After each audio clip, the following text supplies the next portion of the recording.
दोस्तों एक बार फिर मैं मोहम्मद उमर कियानी एक अनोखी दास्तान लेकर आपकी खिदमत में हाजिर हूँ।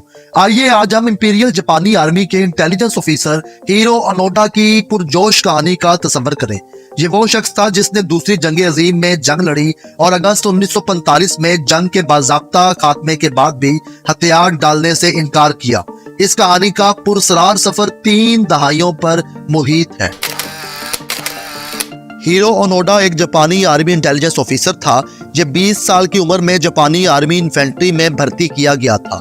उसे 1944 में फिलिपाइन के जजीरे नोबांग में भेजा गया।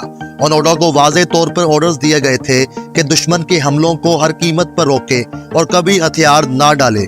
ताहम हालात बदल गए जब फरवरी 1945 में अमेरिका की फौज जजीरे पर उतरी। ओनोडा और चंद फौजी पहाड़ियों की तरफ उनसे लड़ते हुए उतर गए और घने जंगलों में गुरिल्ला जंग शुरू कर दी।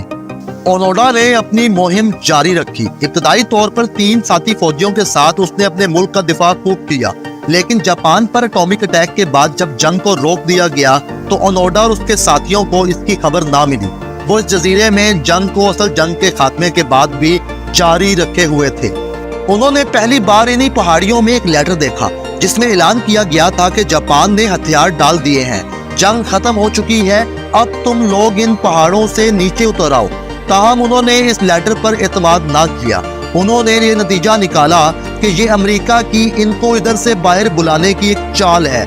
1945 के आखिर में हेलीकॉप्टर के जरिए बहुत से लेटर्स इन पहाड़ियों पर गिराए गए, जिनमें जापान आर्मी के जनरल टोमियोकी यामाशिता की तरफ से हथियार डालने का हुक्म लिखा था। उस वक्त जंग को खत्म हुए 6 माह हो चुके थे। ओनोडा और उसके साथियों ने करीब से इन लेटर्स को एनालाइज किया और इस फैसले पर पहुंचे कि ये लेटर्स भी दुश्मनों की जानिब से फेंके गए हैं। ओनोडा के साथियों में से एक साथी ने 1950 में फिलिपाइन की आर्मी के आगे हथियार डाल दिए थे। एक और बार 1952 में हेलीकॉप्टर्स के जरिए इन लोगों तक लेटर्स और उनकी फैमिलीज की फोटोज भी गिराई, लेकिन ओनोडा और उसके साथियों को इस पर भी यकीन ना आया। इस सब के दौरान ओनोडा और उसके साथी मुकामी पुलिस और मुकामी लोगों को कत्ल भी करते रहे और यही समझते रहे कि जंग अभी तक जारी है। बिल आकर 1953 को ओनोडा का एक और साथी लोकल माहीगीरों के साथ फायरिंग के तबादले में टांग में गोली लगने से जख्मी हो गया था। इसको बाद में ओनोडा ने इलाज के जरिए सेहतयाब भी किया था। 7 मई 1954 को ओनोडा के एक और सिपाही की मुकामी पुलिस के साथ झड़प के दौरान हलाकत हो गई। 1954 के बाद ओनोडा और उसके साथियों को छुपे हुए साल 1972 शुरू हो चुका था। इसी साल 19 अक्टूबर को ओनोडा के मजीद 2 साथियों को मुकामी पुलिस के साथ झड़प में हलाकत।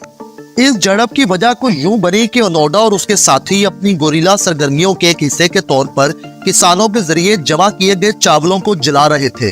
उसके 2 साथियों की हलाकत के बाद ओनोडा अकेला रह गया और उसने इस जंग को अकेले ही जारी रखा, यहाँ तक कि साल 1974 आ गया। इस साल 20 फरवरी को ओनोडा की मुलाकात एक जापानी शख्स नोरियो सुजुकी से हुई, जो पूरी दुनिया में ओनोडा एक पांडा और मिस्टीरियस स्नोमैन की तलाश में निकला हुआ था। सुजुकी को 4 दिन की तलाश के बाद ओनोडा मिल गया। सुजुकी ने ओनोडा से पूछा कि आखिर वो बाहर क्यों नहीं आ रहा, जिसका जवाब ओनोडा ने यह दिया कि जब तक उसके सीनियर ऑफिसर उसे बाहर आने का हुक्म नहीं देंगे तब तक उसे यकीन नहीं आएगा कि जंग खत्म हो चुकी है। ये जवाब सुनकर सुजुकी ने ओनोडा के साथ अपनी पिक्चर्स ली और तस्वीर को सबूत के तौर पर जापान वापस ले आया।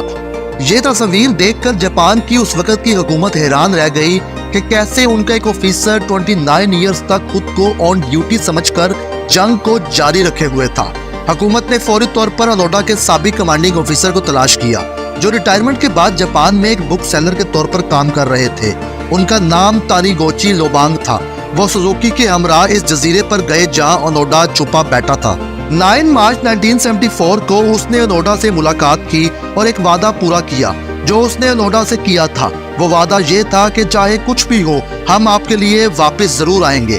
उसके बाद ओनोडा को आखिरी हुक्म भी दिया गया कि इंपीरियल कमांड के मुताबिक आर्मी ने तमाम जंगी सरगर्मियां बंद कर दी हैं। ओनोडा को मिलिट्री हेडक्वार्टर कमांड के मुताबिक फौजी फराइज से फारिग कर दिया गया है।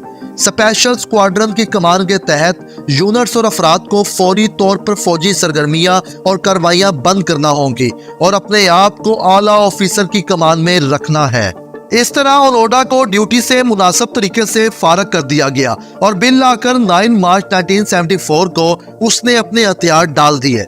उसने अपनी तलवार 99 राइफल, गोला बारूद के 500 राउंड्स और कई दस्ती बम्बों के साथ वो खंजर जो 1944 में उसकी वालदा ने उसे दिया था कि अगर वो पकड़ा जाए तो खंजर से खुद को मार ले, ये सब कुछ वापस कर दिया। ओनोडा उसके बाद जापान वापस चले गए और अवाम में बहुत मकबूल हुए। लोगों ने उन्हें यह भी मशवरा दिया कि वो इलेक्शंस में भी हिस्सा लें। ओनोडा ने एक किताब जिसका नाम नो सरेंडर है वो भी लिखी, जिसमें अपनी जंग की सरगर्मियों के बारे में भी हकीकत दर्ज की।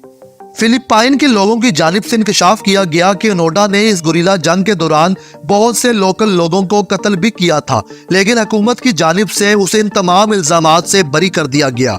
ओनोडा अपने बड़े भाई की तरफ ब्राज़ील चला गया और वहाँ ओनोडा ने मवेशी भी पाले और कुछ ज़ाती ज़मीन भी खरीदी जिस पर ब्राज़ीलियन एयरफोर्स को तरबियत भी दिया करता था। कुछ अरसे बाद ओनोडा ने जापान में तरबियती स्कूल भी कायम किए और बहुत से चैरिटी के कामों में भी हिस्सा लिया।